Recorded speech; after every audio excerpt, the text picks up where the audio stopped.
All right, let's dive right in. We're going to pull back the curtain on the dark web in 2025. Forget the myths. We're looking at what's really going on in the deepest, most hidden corners of the internet. You've all seen the iceberg picture, right? Well, in 2025, that image is more on the nose than ever. Think about it. Everything you do online, scrolling social media, checking the news, shopping, that's just the tip. That's the surface web, the stuff Google can see. But it's a tiny, tiny fraction of the whole thing. So, what's really down there? That's the billion-dollar question. And the answer is complicated.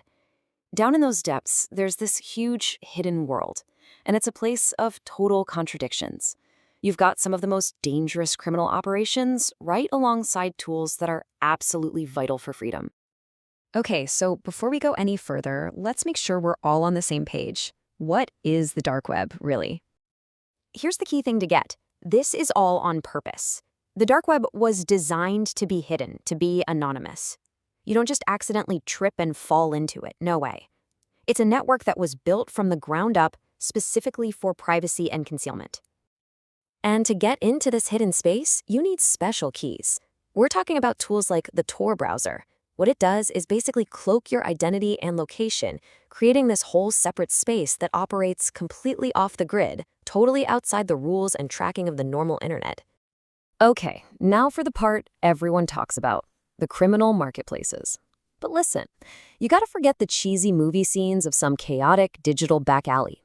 What we're seeing in 2025 is, well, it's a seriously sophisticated and tough to kill digital economy. And what's really wild is how much they've evolved. See, before 2023, law enforcement got pretty good at taking these places down, so the criminals had to adapt or die out. Instead of using one central server that could be raided, they've gone decentralized, spread out everywhere. For money, they've leveled up from basic crypto to something called multi-signature payments, which makes the money way, way harder to trace. And get this, to build trust, they're not just relying on simple user reviews anymore. Nope, they're using AI-driven systems. All of this, together, makes these new markets incredibly resilient. They're just so much harder to shut down. So, what are people actually buying and selling here? Well, you've got the stuff you'd expect, right? Drugs, weapons, hacking for hire. But the catalog has gotten a lot more advanced. We're talking AI-generated deepfake IDs that look scarily real, complete packets of stolen personal info they call fulls, and even strange gray area things like restricted scientific research. But look at that last item. Digital, freedom, and privacy tools. Kind of weird, right? We're definitely coming back to that. But let's be crystal clear. The biggest business of all is still data, stolen data. And in 2025, our entire lives are digital, which makes this stuff more valuable than gold. And we're not just talking about a leaked credit card number. No, we're talking about the whole shebang. Complete packages with your personal details, financial info, and even your biometric data. Enough to literally steal your entire digital life. All right, but this is where the picture gets a whole lot murkier. Because for all the crime we've been talking about, that exact same anonymity that hides the bad guys, it also creates a desperately needed sanctuary for good people. This is the other side of the dark web. Think about it. For every criminal hiding from justice, there's a political activist hiding from a brutal regime. For every hacker selling a virus, there's a journalist protecting the source whose life depends on it. The dark web is an absolutely critical tool for whistleblowers exposing corruption, for activists organizing safely, and just for regular folks trying to escape constant government surveillance. And this right here is the central paradox, isn't it? The technology itself, anonymity, it's just a tool. It's like a hammer. You can use it to build a house, or you can use it to break a window. It can be used for illegal deals, or it can be used for secure, private conversations. It can hide criminals, or it can help people read banned books. It all comes down to who's holding the hammer. So what you have is this incredible duality, and it sparked a massive, high-tech arms race that's happening right now, completely in the shadows. It's this non-stop cat-and-mouse game between the people using anonymity for crime and the people trying to stop them. On one side, you've got the criminals, and they are getting scary good with AI. They have these AI assistants that can cook up new malware or sniff out weaknesses in a system automatically.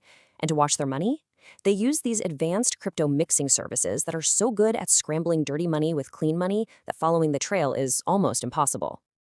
But the cops aren't just sitting on their hands. They are absolutely fighting fire with fire. They're unleashing their own powerful machine learning tools to sift through all that hidden data, looking for criminal patterns, zeroing in on the big players, and figuring out how to get inside these secret networks. And the next big move in this chess game? It's already happening. Decentralization. Imagine building a criminal market on the same kind of blockchain tech as cryptocurrencies.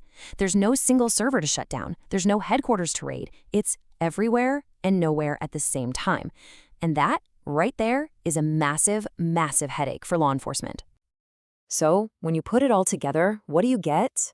In 2025, the dark web is the very definition of a double-edged sword. It's a place of huge, undeniable risk, but also, for some people, it's a place of profound, life-saving necessity. And this quote really nails it. The danger isn't the technology itself.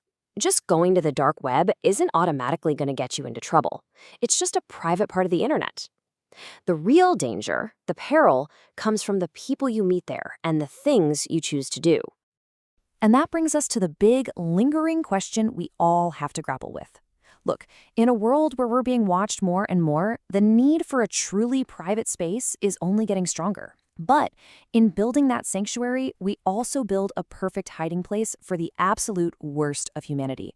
The dark web puts that conflict right in our faces. So, where do you think we draw the line between privacy and peril?